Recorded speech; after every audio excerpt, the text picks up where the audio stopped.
जय सच्चिदानंद आयो लाल सभई झूलेलाल। हेलो दोस्तों, मां सुनीता कोतवानी ऐं स्वागत आहे तव्हां सभिनि जो तव्हांजे पंहिंजे सिंधी चैनल कोतवानीस किचन सिंधीअ में। त अॼु असां ठाहींदासीं ॾाढी टेस्टी ऐं डिलीशियस सी रेसिपी। मगर रेसिपी स्टार्ट करण खां पहले जे अगर तव्हां अञा ताईं मुंहिंजे चैनल खे सब्सक्राइब कोन कयो अथव त प्लीज़ मुंहिंजे चैनल खे सब्सक्राइब कजो, वीडियो खे लाइक कजो ऐं वीडियो खे तव्हांजे फ्रेंड्स ऐं फैमिली ऐं सभी रिश्तेदारनि सां गॾु शेयर कजो। त अचो त टेस्टी सी रेसिपी स्टार्ट था कयूं। त अॼु असां ठाहींदासीं असांजे सिंधियुनि जा स्पेशल आलू तक, जेके तमामु ई क्रिस्पी करारा मसालेदार चटपटा ठही तयारु थींदा आहिनि। त अचो त रेसिपी स्टार्ट कयूं। त हिते मां 6-8 खनि नंढी साइज़ जा आलू खया आहिनि। तव्हां चाहो त वॾी साइज़ जे आलूनि खे बि तव्हां 3-4 तक कटे करे हीअ आलू तक ठाहे था सघो। त सभिनि खां पहले मां आलूनि खे सुठे सां छिले करे हिनखे पाणी में विझी छॾियो, छो जो त आलू छिलण खां पोइ थोरा कारा थी वेंदा आहिनि ऐं आलू तव्हां चाहो त छिलके सूधा बि ठाहे था सघो। मां हिते छिलका लाथा आहिनि, तव्हां छिलके सां गॾु बि हे आलू तक ठाहे था सघो। त हिते हिन प्रकार सां मां हिकिड़ो आलू खयो ऐं हुनखे 2 तकनि में मां कटे खयो। जे अगरि आलू वॾी साइज़ जा आहिनि त तव्हां हुनखे 3 तक या 4 तक बि कटे था सघो।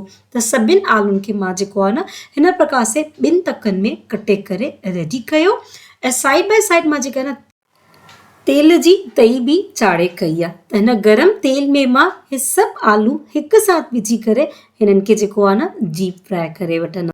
हिन स्टेज ते तव्हांखे गैस जो फ्लेम जेको आहे न मीडियम ते ही रखिणो अथव, सफ़ा फुल ते या सफ़ा सिम ते न रखिणो अथव। ऐं पूरा आलू मां हिते जेके आहिनि न हिकु साथ विझी कया ऐं सुठा जेसिताईं आलू ॻरी नथा वञनि तेसिताईं असां हिनखे तेल में तरे वठंदासीं।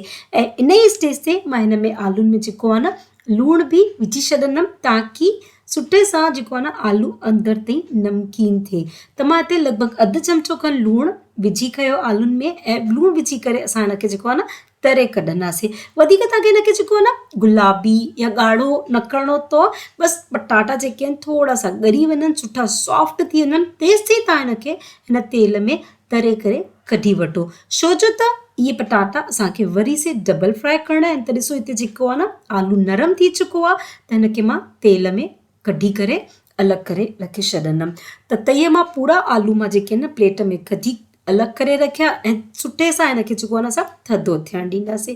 त पूरा आलू जीअं ई थधा थी वेंदा उन खां पोइ मां हिते हिकिड़ो आलू तक खयो ऐं हिन प्रकार सां कंहिं बि कटोरी सां तव्हां हिनखे हल्के सां प्रेस करे हिनखे जेको आहे न हिन जा टक ठाहे वठो। हिनखे बिल्कुलु हल्के हथनि सां प्रेस कजो, न त जेके आलू आहिनि न उहे क्रैक थी था सघनि, ॿ थी था सघनि। त हिन प्रकार सां सभिनि आलूनि खे मां हिन कटोरी जे बॉटम खां प्रेस करे हिन प्रकार सां तक रेडी करे वरिता। ऐं हाणे हिन तकनि खे असां वरी से डबल फ्राई कंदासीं।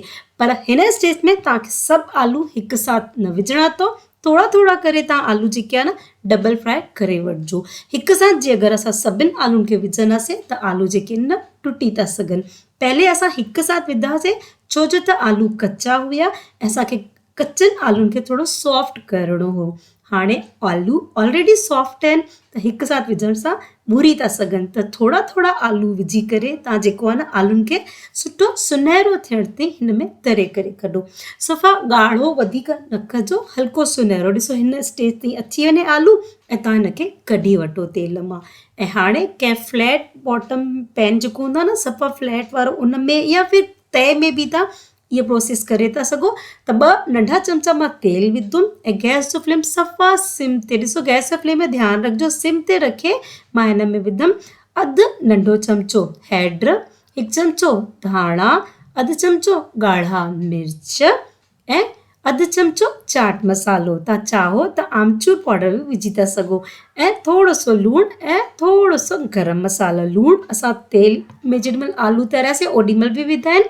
त हाणे हिन मसालनि खे सुठे सां मिक्स करे ऐं उन में जेके तरियल वारा पटाटा आहिनि न मां हिते विझी खया। ऐं हिन पूरी प्रोसेस में तव्हांखे हे आलू जेके आहिनि न सफ़ा सिम ते करणा अथव, फुल ते तव्हां बिल्कुलु न कजो, छो जो त फुल ते मसाला सड़ी था सघनि। त हिन प्रकार सां सभु आलू मां हिन में रखे खया ऐं हल्के हथनि सां तव्हां हिनखे जेको आहे न हिन प्रकार सां पैन खे हिलाईंदे हुए मिक्स करे वठो, या फिर चमचे सां या हिन प्रकार सां जेको आहे न तव्हां हिनखे चिमटे सां बि मिक्स करे हिन रोटेट करे सघो था। त ॾिसो गैस जो फ्लेम सफ़ा सिम ते आहे त हिनखे जेको आहे न थोरो थोरो पलटाईंदा वञो ताकी मसालो जेको आहे न सुठे सां ॿिन्हिनि पासे आलुनि में अची वञे। बसि 2-4 मिंट तव्हांखे हिनखे जेको आहे न गैस जे सिम ते सिझाइणो अथव ताकी मसालनि जो कच्चोपन हली वञे ऐं आलुनि में पूरो मसालो सुठे सां कोट थी वञे। त बसि तयार आहिनि असांजा आलू तक जेके तमामु ई टेस्टी ऐं डिलीशियस ठहंदा आहिनि। ऐं तव्हां खाओ हिनखे पंहिंजे फेवरेट फुल्के सां, डोडे सां, पराठे सां, दाल चांवरनि सां या फिर भुॻल चांवरनि सां, सभिनि सां गॾु हे आलू जा तक तमामु ई टेस्टी लॻंदा आहिनि।